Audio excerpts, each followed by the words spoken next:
election. Tonight, we take a closer look at the gubernatorial candidate in Florida. His name's Andrew Gillum. He's the mayor of Tallahassee. He's currently ahead in the polls, amazingly. And if elected, he has an agenda that Florida has never seen before. So Florida has more than 500,000 illegal immigrants living within the state's borders. His response to this is to describe immigration enforcement of any kind as immoral.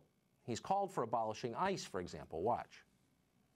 Ron DeSantis, the Republican nominee, had a statement last night about you, Andrew Gillum. He says you want to abolish ICE. You do, correct? We want to replace ICE with the Department of Justice, an entity that has not been tarnished in the same way as ICE has. So again, he says you want to abolish ICE. You say you want to replace it. That's basically the same thing. Yeah, that's basically the same thing, and he's not embarrassed of it. Why would he be? He also has long-standing ties with a group called the Dream Defenders. It's a radical left-wing group based in the state of Florida. Dream Defenders have denounced the very existence of, well, let's say, police and prisons and called for the elimination of national borders. They have also called America the planet's biggest bully. Gillum's response has been to brag about sneaking food to the defenders when they occupied the capital of Florida. Gillum is also a big fan of radical, genuinely radical billionaire George Soros. Watch this. You were supported by two billionaires who came in and helped your campaign, and largely your campaign early on was funded by them, George Soros and Tom Steyer. How do you square sort of a populist, progressive campaign that wants to get big money, you know, among other things, get big money out of politics, get dark money out of politics, and yet it's billionaires that have to prop up your campaign?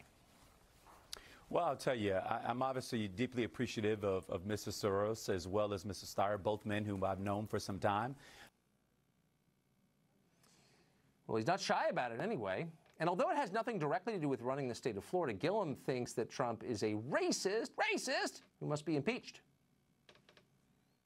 This president is wrong for Florida on almost every issue.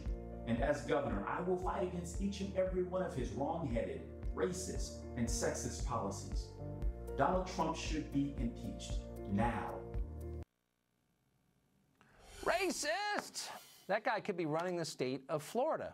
Not a small thing. It's not a small state. Lisa Booth is a Fox News contributor. She's been following this race closely, and she joins us tonight. Hi, Tucker. It's kind of terrifying, isn't it? Well, a little bit, considering that, you know, half the population of Pennsylvania, New York, and New Jersey is now living there to get away from the lunacy. And then out of nowhere, Andrew Gillum looks like he could be the next governor. So very quickly, do we mischaracterize that? I don't want to be unfair. And does he really have a shot to win?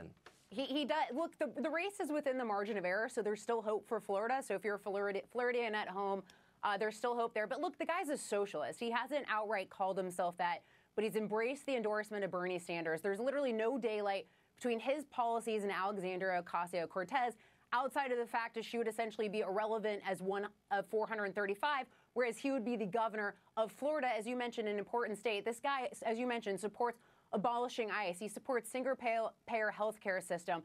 He wants to raise taxes on job creators in the state by $1 billion, making the tax rate higher than New York and California. So all those businesses that have flocked to Florida to try to get away from higher taxes are going to be heading in the opposite direction. And I think the most troubling, Tucker, is the Dream Defenders group. As you mentioned, this is a group that wants to abolish the police, that wants to abolish prisons. They believe in a border-free world. So, I mean, this is a very radical and dangerous group. And he signed their manifesto. He signed their pledge, the Freedom Papers. It's just, it scares me for what it says about the country if someone like that wins. Lisa, thank you very much for that. I appreciate it. Thank you, Tucker. Well, Google, the most powerful monopoly in the world, says it will not work with the U.S. Pentagon for ethical reasons.